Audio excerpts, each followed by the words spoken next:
Assalamualaikum warahmatullahi wabarakatuh. Saya perwakilan dari kelompok 1 yang beranggotakan Ali Hanafiyah NIM 202111346, Sadam Farosi Anwar NIM 202111358, Rizka Amelia NIM 2021360, Ayu Anggraini NIM 202111372 yang berjudul Masa Pembentukan Hukum Islam. Periodisasi sejarah pembentukan hukum Islam.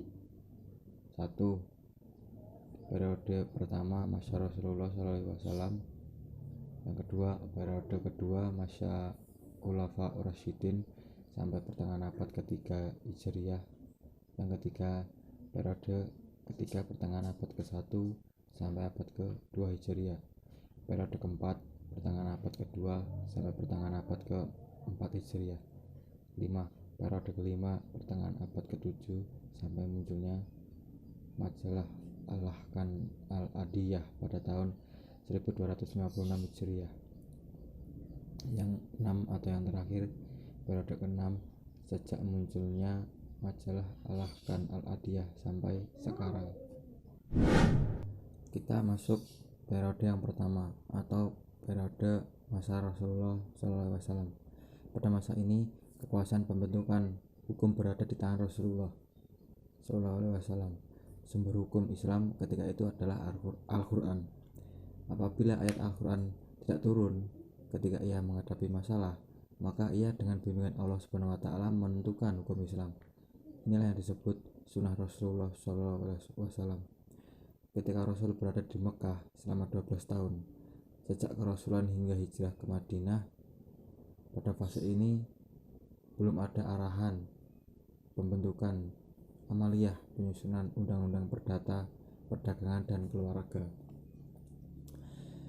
Ketika Rasul berada di Madinah selama 10 tahun, sejak beliau hijrah hingga wafatnya, dalam fase ini telah berdiri dengan kuantitas pengikut yang besar dan memiliki pemerintahan sendiri. Hidayat mengatakan dalam periode ini wewenang pembentukan hukum sepenuhnya berada di tangan Rasul. Adapun sumber pembentukan hukumnya ada dua, yaitu wahyu ilahi dan ijtihad Rasul atau ijtihad nabawi. Prinsip-prinsip umum yang menjadi landasan pembentukan hukum yaitu 1. Berangsur-angsur. 2. Menyedikitkan peraturan-peraturan. 3. Mempermudah dan memperingan. Selanjutnya, periode kedua atau periode masa Khulafa Rasyidin sampai abad pertengahan abad ketiga Hijriyah. 1. Setelah Nabi wafat, rujukan untuk tempat bertanya sudah tidak ada lagi. Oleh sebab itu, para sahabat melibat bahwa perlu dilakukan ijtihad apabila hukum untuk suatu persoalan yang muncul dalam masyarakat tidak ditemukan dalam Al-Quran ataupun sunnah Rasulullah. Dalam keadaan seperti ini, para sahabat berupaya untuk melakukan ijtihad dan menjawab persoalan yang dipertanyakan tersebut dengan ijtihad mereka.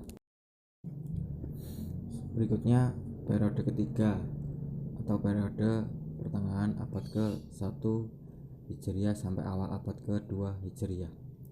Periode ini merupakan periode awal pembentukan fikih Islam, terutama di Irak. Dikenal sebagai pengembangan hukum Islam adalah Abdullah bin Mas'ud dan Zaid bin Sabit 611 sampai 665 Masehi, Abdullah bin Umar di Madinah, Ibnu Abbas di Mekah. Para sahabat berhasil membina kader yang disebut dengan tabi'in. Dari perbedaan metode yang dikembangkan para sahabat ini, kemudian muncul fikih Islam Madrasah Al-Hadis dan Madrasah Ar-Raya. Dan pada periode ini pengertian fikih sudah tidak sama lagi dengan pengertian sebagaimana yang dipahami pada periode pertama dan kedua yang lalu, karena fikih sudah menjelma sebagai salah satu cabang keislaman yang mengandung pengertian mengetahui hukum-hukum syara yang bersifat amali atau praktis dari dalil-dalil yang terperinci. Selanjutnya, periode keempat atau terjadi pada pertengahan abad kedua sampai abad ke-4 Hijriah. Pada periode ini disebut juga dengan periode gemilang.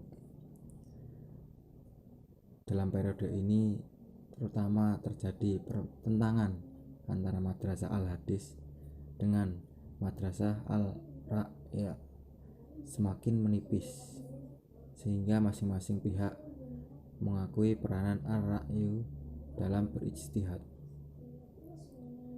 Kitab-kitab di masa ini pun mulai disusun pada periode ini, dan pemerintah juga mulai menganut salah satu mazhab fikih.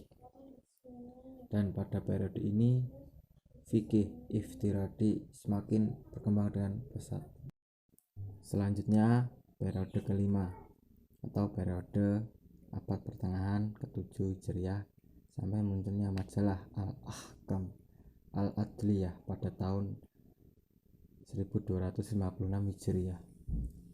Pada periode ini diawali dengan kelemahan semangat ijtihad dan berkembangnya taklid serta ta'assub atau fanatisme mazhab.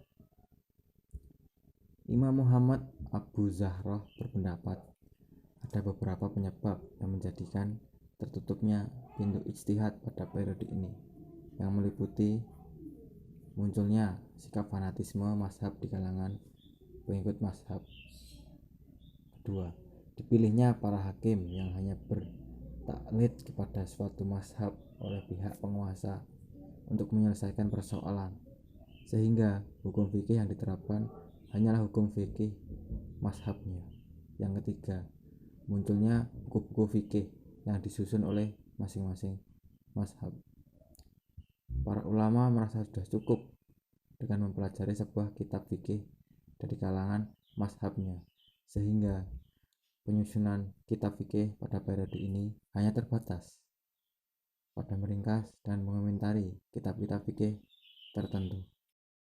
Selanjutnya, periode ke-6 sejak munculnya majalah Al-Ahkam Al-Adliyah sampai sekarang. Pada periode ini ada 3 ciri pembentukan fikih Islam, yaitu munculnya majalah Al-Ahkam Al-Adliyah sebagai hukum perdata umum yang diambilkan dari fikih mazhab Hanafi. Yang kedua, berkembangnya upaya kodifikasi hukum Islam. Yang ketiga, munculnya pemikiran untuk memanfaatkan berbagai pendapat yang ada di seluruh mazhab sesuai kebutuhan zaman. Dirasa cukup sekian presentasi dari kelompok kami. Jika ada salah kata ataupun salah pengucapan, kami mohon maaf sebesar-besarnya, dan jikalau ada kebenaran, itu hanyalah datang dari Allah Subhanahu wa Ta'ala semata. Wassalamualaikum warahmatullahi wabarakatuh. Jika ada pertanyaan, mohon tolong disampaikan. Terima kasih.